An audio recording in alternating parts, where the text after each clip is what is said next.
Hello, and welcome to Financials Podcast Future Rich. I'm your host, Barbara Ginty, and also a CFP, which is a certified financial planner. And I am here with my guests today for our expert session, Jen Gumbel. Hi. Hello. Thanks for joining me. Happy to. So you are an attorney with a focus in estate planning, correct? Yes. Mm-hmm. Wonderful. Well, estate planning, I feel like, is something that people overlook a lot. And when it's overlooked, it can tend to turn into a really terrible nightmare that will last years. Absolutely. Literally years. It can take very little time to get it organized. And if you do not have it organized, it can drag out for years. And it doesn't even need to be your necessarily problem. It could be something your parents did that could take you years to unwind. Absolutely. Yes. So why don't you tell me a little bit about why you got into law and then how you decided to focus on estate planning? Mm-hmm. Well, it's kind of connected because I wasn't one of those lawyers that always knew that I wanted to be a lawyer. I wanted to be a teacher. In undergrad, I would go to classes. I started out with preschool and then elementary and high school. And I just realized that the classroom setting and getting kids to be interested in something they had to be wasn't too fun for me. Forcing that learning. Forcing them, yes. Yeah. And I happened to shadow a small town attorney. And what I noticed is that the type of law he did, estate planning, probate, real estate law, business law, that kind of stuff is really just teaching. People come in with a question, they want to know the answer, and you don't have to get them hyped up to find out, to learn about it. They're already wanting to know. And so that's what drew me into it. We joke that we're the indoor cats of law, where we help prevent problems and try to avoid showing up in court in the future. Right. Yeah, indoor cats mean you don't have to leave the office to go to a court. Yeah, no, I like it. And I would 100% agree with you. I feel like estate planning, that aspect of it, is a lot of education. Mm-hmm. Because it's not something that you go through often, I would say. What do you think? What would you say? So why don't we start with the definition of estate planning, or kind of a broad overview of what estate planning is, and then maybe you could even tell us, how often do you think you need to do estate planning? Yeah. So estate planning, I think of it as thinking through the legal issues that will come up when you die and if you become incapacitated. And when you think about it that way, you understand that this is something that every adult should be doing. This isn't something that you only do if you're wealthy. If you have wealth, then yes, there's certain legal aspects of that to address. But even beginning when you're 18 and you have that autonomy over your own decisions, then you should be thinking through, well, if something happened to me, if I get into a car accident, I want to tell the court who I want to have do things for me, or even better, maybe put people in place to be able to do things so they don't even have to ask the court. Right, because I think that there's a misunderstanding that if you do nothing, you're fine. But if you do nothing, then the court makes your decision, right? So right. It's not that you, right? So you can either choose your own set of instructions, or you can go through the state instructions, but you're going to use instructions one way or the other. Mm-hmm. Yeah. And particularly that goes into the question to the common question of, well, if I don't have a will, what happens? And if your assets are stuck in your name and there's nothing about that asset that says where it goes next, and you haven't done a will, then the court is going to do what the state presumes you would have wanted to do based on your family tree. And that might work okay, or that might be a complete disaster. Yes. And let's bring up so I can tell you what the court system, and it's specifically the probate court, because that's the court that determines what's going to happen to your stuff if you didn't decide for yourself, your default instructions. In our area locally, it is running because with COVID and everything. Yes. And they're a little short. I think they were a little short-staffed before COVID. Mm-hmm. I think a basic probate, meaning nothing complicated, is 24 months. But wow, we've seen it go up to 4 years. Wow. So let's take a step back and talk about what's the role of the probate court, avoiding probate. What does that mean? All of that stuff.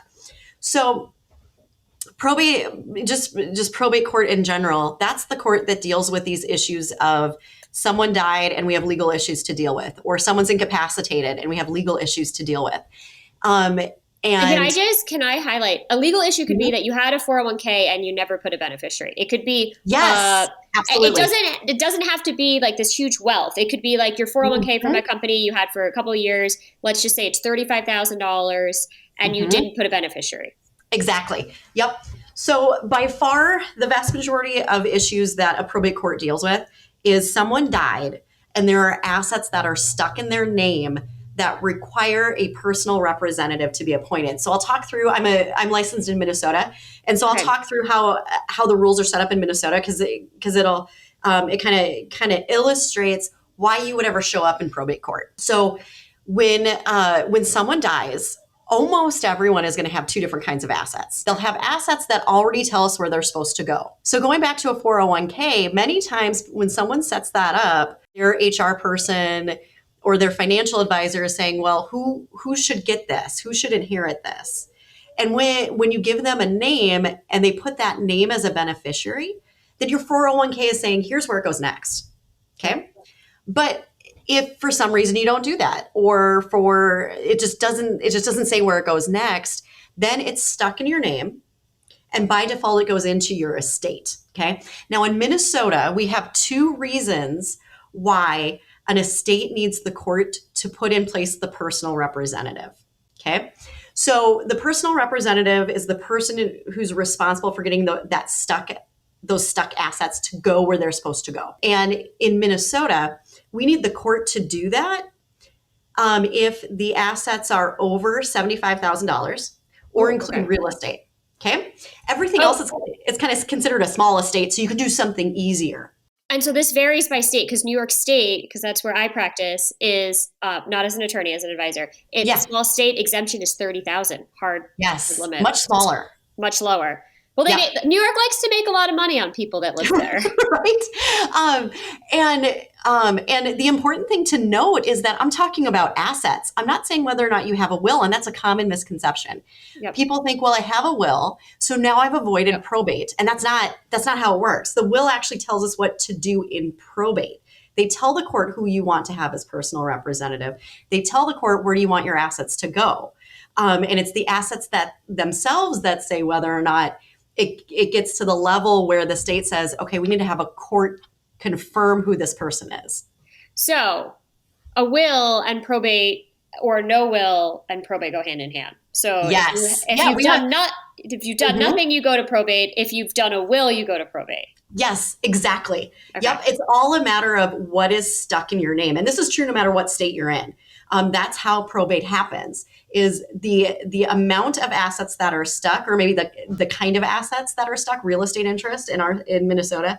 If those things are not telling us where they go next, then the only person who can get those things to move is the personal representative appointed by the court. If you've done a will, then you're telling the court who you want them to put in place. Oh, dear. So now there might be some people listening being like, I don't really need to worry about this. And fair, if you're a young person, statistically, you're unlikely to die.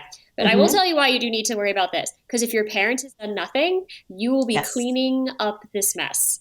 Because exactly. Yes, you will have a mess in your hands. You will literally have a mess. And obviously, I can't disclose people, but I have had multiple young people come to me when their parents did nothing, died suddenly, and they literally had to fly to other states because now they don't live where the parent lives. So they have to fly to the state. They have to hire an attorney in the state. They have to go through probate in that state. And a lot of the times, not always, but the parent died suddenly because it wasn't expected, which is why there was no plan in place. And so now they're like digging for documents, going through a probate court in another state where they don't live. It usually happens because that's how the world, how life happens, at a very inconvenient time. It's never like, I had nothing to do this summer. I totally wanted to fly. This was the perfect summer for me to deal with legal issues. I really wanted to fly home and dig through my dad or my mom's stuff and then deal with this. Yes. So even if you think it's not important for you, I hope it doesn't happen, but it happens a lot to people, especially as our parents start to age, that they didn't put a plan in place. You could be dealing with this from a parent or even a relative if you're the next of kin determined by the state. Yes, absolutely. And, for people who are married, and even importantly for people who are not married but have a significant relationship in their life where they're sharing household expenses and things like that, are starting to combine, maybe not in, maybe they're keeping some of their assets separate, or they're combining some things, like they own a house together but maybe have their checking account separate. That issue of where do my assets go when I die and how does it get there? It's so extraordinarily important to think through, because if something happens to you, and if you're young, it's statistically unlikely, but if it happens to you, it's going to be a mess if you haven't thought that stuff through. And things can absolutely go off the rails in exactly how you don't want it to go if you haven't thought that through. Yeah, absolutely. Okay, so probate is going to be to read, basically they read your instructions in your will and then they terminate it. If you don't have a will to read and you didn't take care of things, then the state determines. So Minnesota is different than New York. I'm sure all the states are a little vary a little bit. They'll decide what to do. Yes. If you want to avoid that whole thing, how do you skip probate should you desire to? So how do I avoid probate? Well, the way to avoid probate, it goes back to remembering how probate happens. It's because assets are stuck and not telling us where they go. And so the way to avoid probate is to get as many of your assets to say where they go as possible. So for example, that 401k with that beneficiary designation, that 401k is saying this goes to your spouse or your parents or your kids or whoever you've listed as the beneficiary. Okay. So you think through each of your assets, your retirement accounts, your checking accounts, your all of your financial instruments, your car, your home. Yeah, all of those things that you own. And you think, okay, when I die, how does this move? So I'll give you a really good example of a house. Okay. Between a married couple that every once in a while we run into here in Minnesota because of how we do real estate ownership. That illustrates this pretty well. So most couples, most married couples will own their home together. And the deed lists both of their names. And in Minnesota, you can own real estate in two different ways. This is fairly true across all of the states. You can either own it where each of you are co-owners, but that's it. And the other way to own it is that you're co-owners and there's a right of survivorship for the surviving owner. And most married couples should have that ownership that way because that's how they want their assets to transfer. One spouse dies, surviving spouse becomes the owner.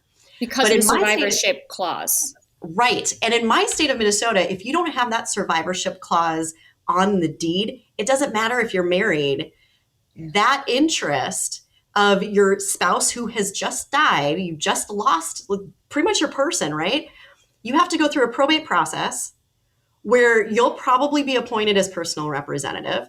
And the house will probably go to you and you'll end up signing a deed to yourself when the deed originally was just missing just missing a small little phrase.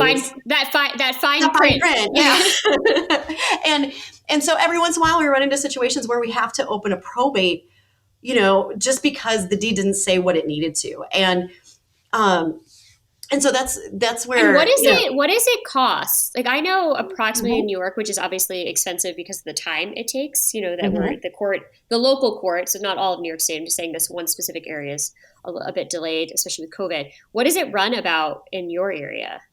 In my area, I'm outside of the Twin Cities, so we're a little bit, we kind of have that not Twin Cities discount. I'm in Rochester, Minnesota. The probate expenses tend to run, I would say, beginning at about $4,000 between the court, the attorney, and we have to publish notice of the probate proceeding. But then as complications arise, that can add to the cost. So for example, if you did your own will and you didn't get it signed correctly, then that can be a reason why we have to go in front of a judge instead of just having stuff signed off by the court. And so that adds to the expense and the delay. These are expensive mistakes. So $4,000 starting cost in Minnesota. In New York, I think the starting cost is like $6,000. Yeah. Mm-hmm. Yeah. I think that's a pretty fair ballpark. And that's on the low end, keep in mind if you're in, if you're in Miami or Los Angeles listening to this, you're probably not going to be able to get this done for $5,000. And what you just brought up with the house, I've seen that happen, and then I've seen it because typically the spouse is appointed next, but this particular court went to all 5 children who lived in different areas, and they all had to sign off on the house being retained by the other parent, the survivor parent, and they all had to sign off, and then you would have it, one of them got married in that time frame or had changed the name in their time frame. And so all the documents were in place, and then they said, oh, well, that's not your new name. You've updated your name since all 5 FedExes have been received by the court. So we're going to redo the whole thing. Everything. And that's all more charges. Like that wasn't like, oh, we're doing it for free. Right. Rebill you. We're going to redo the whole thing. We're going to rebill you. Right. Well, and I mean, there's some really kind of whacked out scenarios that can play out when you haven't put your own plan in place. So for example, Minnesota has a very archaic law that says, it's a really stupid law. If I ran the law in Minnesota, this would be my first thing. This would be my first queenly act of Minnesota would be the homestead. This is going to sound so weird. If you own your home, so if your home is stuck in your spouse's name and there's no will, then, so let's say you get married and your spouse bought the property before you were married, and you guys never think to change never changed anything. You're just like, whatever, that's legal stuff. We're not fancy enough for legal stuff. We're not gonna worry about it. And you have kids, or maybe your spouse has kids or whatever, and the spouse dies and the interest doesn't get to you. As a spouse, you have a right to a homestead, but it's a right during your lifetime, and you end up it's a life estate, and you end up owning it together with the kids. Now think about if the kids are small, and if you need to do something with that house, that means that they can't sign off on it. You have to not 18. Right. You have to go through the court to do that. And I've seen those kind of court hearings where literally, even if you're the parent, even if this isn't a blended family, there's no and they're like, we need Sally to own kids. Yeah, we need Sally to sign. You're like, Sally's 3. Sally doesn't talk yet. Right. And so we need to go to the court, and the court's going to say, Mom, we know you're the mom, and normally we'd let the mom do for the 3-year-old, but in this case, you have competing interests because you're and so we're gonna put in place somebody independent to watch out for Sally and just end up signing off on this deed. And there's so many ways things can get messy if you're not thinking things through. Oh my gosh, it sounds like a nightmare. And I will say that I don't think, as we just pointed out, you definitely don't need to be wealthy. You just need to have anything. If you just have anything and you're an adult, you should look at this. Yes. Yeah. So let's throw out a really basic scenario, right? Let's say you're 18 and you have a car and you have a checking account. You're an awesome, you're a gold star human being. I will give you a gold star because you're thinking, I'm 18, I'm probably not going to die, but maybe. So what should I do? And the answer is pretty straightforward. You have your autonomy, and let's say you're 18 years old and you implicitly trust your parents. Your parents are married and they get along and they communicate, they have a good relationship, and you have a good relationship with them. You trust them implicitly. Okay, well, let's talk about a few things. If you get into an accident, the hospital is not going to give information to your parents automatically. You need to set that up because you're an adult. And the hospital is going to say, parents don't just have the right on their adult children. So you need to set up a healthcare directive telling the hospital, hey, talk to my parents, give them information. That's fine with me. If you trust them to deal with your finances, then think about a financial power of attorney, where if you are laid up in the hospital, then they can pay your landlord the rent, or find out what the outstanding rent is, or deal with the utilities, things like that. And then as far as your assets, you might just think through, okay, I have my car and I have my checking account. Well, on your checking account, you can go to the bank and say, if I die, this goes to my parents. And that doesn't even involve an attorney. But you're asking the question, how do my assets move and how does it get there? And at 18, maybe you're not doing a will yet, but you're still thinking through the questions. Just to make sure you're covered. And because the thing that I like about estate planning is you're preventing a financial or legal tragedy when typically the whole reason has been triggered by a personal tragedy, right? Correct. Yes. So I think it's a worst case scenario is to experience a personal tragedy, whether that's a severe car accident or a death with someone close to you. And now you're dealing with a financial and or legal tragedy in the respect of this is not what you want to be dealing with when you're going through a personal tragedy like that. Yeah. And the vast majority of people never deal with this stuff until there's that personal tragedy, right? Yeah. And so, particularly if they haven't, done their own estate planning or thought through this stuff before, they're learning this stuff and then having to do all of this administrative stuff on top of, the grieving, the wrapping their head around all of that, all of that. They're adding a legal scramble onto everything else. Yep. Oh, absolutely. So let's talk through, 18, least amount of stuff, least complicated. So let's fast forward and talk about someone in their 30s or 40s. So a little farther along, have acquired some things, but wouldn't consider themselves fancy. Or as I would say, because I would say you hear a lot about estate planning and where it's terrible when Michael Jackson didn't have a will, right? Yeah. Right. A lot of famous people with huge net worths. And I think the problem is they always think they'll do it later, right? I'll figure out who that's going to be and I'm going to do it later. The most famous probate we will probably ever have in Minnesota is the Prince estate. Yes. He did nothing. He did zero. And the night and day difference between if he had done some planning and what's going on now, I can find out everything that he owned because he didn't do planning. Right, because it's public. Anything that you own is public record. If it's administered through the court, it's going to be public record. Yeah. Yeah, but famous people always don't do it. And I really think it probably comes down to they have to make a lot of decisions and they just decide that they're not going to make those decisions because they have so much stuff. But let's talk about a normal person in their 30s or 40s. So you have, let's say, retirement accounts, you own a house, spouse, no spouse, kids, it's a little more complicated. Right. Yep. So let's talk about having a spouse, having kids, and a house and retirement. Okay. So the first thing you're thinking through is if I die and my spouse is living, you certainly want to avoid as much legal, you want to take all of the legal issues that you possibly can off of your plate, because think about that scenario. Your spouse died. Yep. And you have kids that are grieving. You have to parent kids that are grieving and you're grieving losing your person, right? So you want to minimize the legal issues as much as possible. For most married couples, there's no benefit to a probate.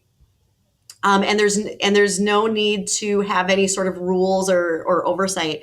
You're just looking to transfer assets to the surviving spouse. So for most married couples, making sure your house is owned together with that right of survivorship. Okay. Making sure your 401k has the beneficiary listed. Making sure that old life insurance policy that your parents took out for you when you were in high school, just because it was cheap back then. Right. That you've updated the beneficiary so it's not going to your parents, it's going to your spouse. That kind of stuff. Now, so you think through that level of it. And then you think through the next level. If I die and my spouse is not living, we both die in the same, in the same car accident. Something happened, right? Then you think through, okay, not only do I have these asset issues and getting those to where they're supposed to go in the most efficient way, but I need someone to care for my kids. Mm-hmm. And I want my kids to get these assets, but they're not old enough to be able to manage them. And so what do I do? And in some ways, estate plans for parents can be the most complicated estate plan you might have in your whole life because of that added issue.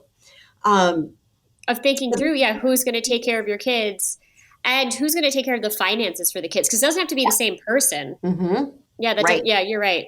Yeah, I would say that sounds pretty. I don't have kids, so that sounds very complicated. And I've seen people struggle with deciding on who. Oh, absolutely. Yeah. That's a common barrier where people say, yeah, we know we should get an estate plan, but we just can't figure out who the guardian is. Mm-hmm. That's extraordinarily common. But if they don't pick somebody and they don't have anybody, what happens? You don't end up telling your opinion to the court. And when it comes to getting parents in place for children that don't have their parents, the court's going to be involved. But you want to tell the court your opinion on that. And if you don't do estate planning, you don't do that.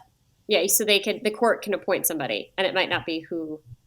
Yeah, I mean, they just don't have your input, and Yeah. they have to figure it out on their own, and you really don't want that. No, I would say I don't really want the court to decide anything for me.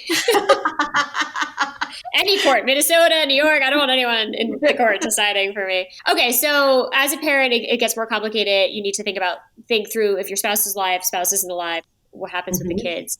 And then from that point on, and our listenership is younger, I would say then, but when you get into retirement, so maybe we look at that from the kid's perspective, their parent is now 70s. Yeah. Yes. Okay. So when you're older and you have adult children and you're just thinking through, okay, I need my assets to get to who they're supposed to get to in the most efficient way possible. That's your basic legal question. And then of course the likelihood that you might be incapacitated, that's the likelihood's up a little bit because you might have dementia, you might have memory issues or things where you need those people to help you. Or have a medical event like a heart attack and a stroke. That's not totally uncommon when you get old, when you're older. For particular people, what their estate planning looks like can be different. So for some people, trust might be really important. And in many states, that's going to be true for most people. But for some people and in some places, maybe that's not necessary. So I kind of think about three factors in what makes up a particular estate plan. It's what does the law in your state, how do things play out, and what does the law let you do ahead of time? Okay. And that's so someone in California, Florida's better for me to talk about. So for someone in Florida, their estate plan might look vastly different than if they lived in Minnesota. With the same, with all of the other factors. And this is why you should not take advice from a colleague or a friend or a sibling, because they might live in a different state and be telling something that's true for them but not true for you. Exactly. Yep. So here's an example of that. In Minnesota, we have the option of setting up your home to transfer automatically to people. That's great. Our laws, it's awesome. And our law is extraordinarily clear that you don't need their permission to do anything. So if you sell your home and you've said, well, when I die, it goes to my kids, and you go to sell your home and downsize, you don't need your kids, you don't need your in-laws to come sign anything. You just sell it. Now in Florida, they have that kind of deed, but I'm inactively licensed in Florida, so I'm dangerous down there. But from what I've been told, that's actually a title issue that they do require the signatures. And so it's something that's hardly ever used. And so lots of people are homeowners. And for a homeowner that has an estate plan, also Florida probates tend to be a little bit like the expense of it tends to be higher than some other places. And so it gets to be more important to avoid probate, but they don't have as many options as say Minnesota does. So someone in Minnesota who maybe doesn't need a trust because they can get their assets to move automatically, if they move to Florida, they might need one. Yep. So it just can be vastly different between states. The kinds of assets you have can make a big difference. Of course, if you have a taxable estate, then your estate plan is going to look different than someone who doesn't. But if you have assets that need management right away, that can adjust your planning. And then finally, the people involved. If you have adult children who you trust implicitly, who get along well and didn't marry crazy, your plan might look different than someone whose kids don't get along or married crazy or can't manage assets, So what your plan looks like is going to be very specific and tailored to you. Yeah, I think that's a very key point. So I feel like a lot of people are always like, my sibling told me or my friend told me. And so I'm going to do that too. And I'm like, no, you can't do the same thing. Right. A lot of variables. So what would you say is the best way to get started with this? Yeah, it can be a bit overwhelming. Right. For people, you need to do this, but how do you start, right? Now, I'm a huge advocate because it's a very tailored individual thing. I'm a really big advocate of working with an attorney, the license in the state that you live in, who is in proximity, who's where you're at. Because even between different parts of the state, things can play out. Different counties will play out differently. Yep. Different courts can do things in slightly different ways. I'm a super huge advocate of that. But for most people, this is the only time they see an attorney. And so that can feel a little bit like going, the first time you take your car to the mechanic and you're, and you're or even I found getting a car so intimidating the first time. Being in New York City for so long, and I had to go get a car, and I was like, I know I'm smart. I don't know why he's talking to me like I don't know what I'm an idiot. So right, yeah. Like the first time I took a car to the mechanic, and they're like, okay, here's the problem. I was like, well, I hope you know what you're talking about, and I hope you're being honest with me. But I have no way to evaluate that. Mm-hmm. And so, even before, ultimately, you should be reaching out to an attorney. But before that, a little bit of education is so helpful, because then you have a better sense of being able to communicate and evaluate what an attorney is recommending for you. Absolutely. So two things you can immediately do. First thing is my website, Organized Afterlife. I put it together because I continually see how important it is for people to understand the very basics of how this works. You don't have to understand tax law. You don't have to understand, the ins and outs of probate, but you just have to have a basic understanding of how this can play out to be able to be an effective client with an attorney, and get something that really works for your situation. So I have this website that helps give you that education. Perfect. And the next thing that you can do is start to understand, what do I own, and gather information so you can come to learn how you own it. So, so like an inventory. An inventory, yeah. I have a 401k, and who's the beneficiary that I listed? I have a life insurance policy. Who did I list as beneficiary for that? What is my, get a copy of the deed to your house, so that when you go meet with that attorney, you can not only get a good estate plan, but you can get help to coordinate your assets to follow that plan, to make sure that things play out how the attorney strategizes the best way that would work for you. So those two things, go to my website and start to learn about how this works. And then start to think through what you own. Finally, I put together a workshop that's on my website, where I walk people through each step they need to do, not only just to have documents, right? Because you can get documents anywhere, and I see people with lots of documents still leave a mess. But yes, because sometimes there's more than just the piece of paper. I call it the $3,000 binder, which is a lot of older people, unfortunately, are taken advantage of. They go to a seminar. It's usually marketed as a free steak dinner, something like that. And then everybody in that room is offered the same estate plan. The same plan. Everybody gets the same binder, which to me, that should be a red flag. So many red flags. Someone says everybody needs XYZ, that's a red flag. Yes, yeah. And they all leave with the binder, and then what you hear after is, I have a trust, I have an estate plan. It's like, did you do anything other than write the check? And they're like, no. Right. And I'm like, okay, so you have a very, very expensive binder that everybody else in the room. So it's not even a unique binder. You don't even have a special binder. You have a common binder for $3,000 that does nothing for your estate plan. Yeah, and here's why simply signing a trust doesn't do it, right? Why it's just like it's a $3,000 binder, is because a trust, you sign this trust document, and really what a trust is, it's a set of rules about how you own something. But if your assets don't say they're following the rules, they're not following the rules. And so in estate planning, lawyers talk about a step of funding the trust. Yes. Right? Of getting the assets that are supposed to follow those rules, whether it's through deeds or ownership documents or beneficiary designations or whatever, that the asset that particular asset says, yes, I'm following those rules. And I think about it in broader terms of not just trust funding, but even if you have a very simple plan, you want your assets to follow the plan. And that goes back to that deed with your spouse. Yep. To make sure your deed is, your house is owned in the right way so that it moves the way you want it to if something happens to one of you. And I call that financial organization, just as a general way of thinking of it. And honestly, that's the difference between people who leave a mess and people that don't, is they have a plan a strategy that's particular to them that works for their situation, but then their assets actually follow the plan. Yeah, step two, the fine print. Yes, exactly. And that's why I did the workshop, because I saw so many people who had great plans, but they didn't keep up with the financial organization, that the plan didn't actually happen. And so in the workshop, I go through the steps that I've seen people take who leave a manageable to-do list.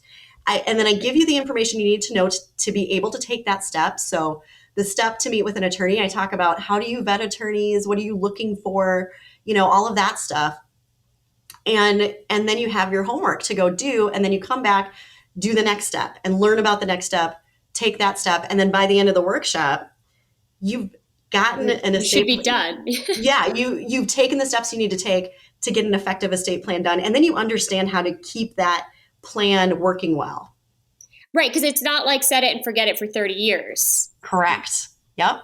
And it may mean that your documents don't need to change for a long time. But as you get assets, you're thinking through, okay, how is this asset following the plan? Is it set up the way that asset needs to be set up? Yeah, I think that's really great, because I would say, looking at it from an advisor or from a CFP standpoint, I think the big issue is people go to the meeting with the attorney and then sometimes get documents, sometimes don't, and they have good intentions, but then it doesn't always materialize. Exactly. Yep. And I can usually tell the situation. I can usually tell like the candidates who are going to leave a manageable to-do list. And they're the ones who come in and they're asking, okay, what about my beneficiary designations? How do those play into this? And they're thinking through, okay, assets and how does that work? And when you're thinking of those questions, then you're thinking through the additional things you need to do beyond just getting documents signed. Yeah, that's great. So we'll absolutely link that for our listeners, your website and then the workshop, because I also think vetting attorneys is really important. And I love that you are so education first, because it's a big decision. And just like the car mechanic or the car salesman, like I don't want to be talked over or, like talked at. So I think like finding somebody, like knowing how to vet an attorney is also critical, because you want to be with someone you trust and somebody who's going to really listen to your concerns and create a custom plan for you. Mm-hmm. And plans don't necessarily have to be like super expensive. Right. Depending on the situation, some people, it's the cost of a washing machine. And it's something that you do not every year. Right. You do it once every handful of years, or every 10 years or something like that. And it works really well, and it's strategized to minimize those legal issues. And I would argue that if you do it up front, it's a fraction of the cost than if you leave a mess. Absolutely. Absolutely. Is that about right? It's like a sale. It's like 50% off if you do it in advance. 50% off your legal issues. Yes. It's 50% off if you plan in advance. If you do not create a plan, the state will be charging you double. Correct. Okay. Well, wonderful. Well, Jen, thank you so much for coming on. This was so insightful. Oh, great. I'm so glad to hear it. It was such a pleasure speaking with you.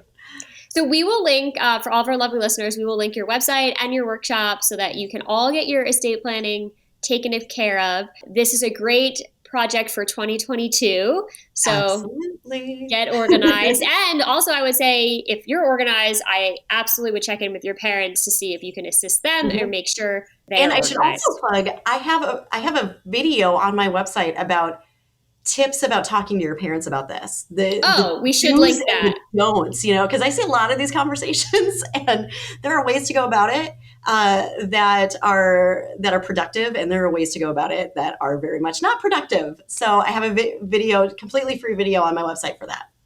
Perfect. So we will link that video, because I think, talking to me, if you were going to have a New Year's resolution, something to do in 2022, talking to your parents about their estate plan is a great thing. And so we'll link that video, because there are definitely, it makes sense that there are good ways to do that and bad ways to do that. So, well, thank you so much, Jen. I appreciate you coming on. Thanks so much. Thank you to all of our lovely listeners. You can find our most up-to-date information on Instagram at Future Rich Podcast, and you can check out our website at www.futurerichpodcast.com.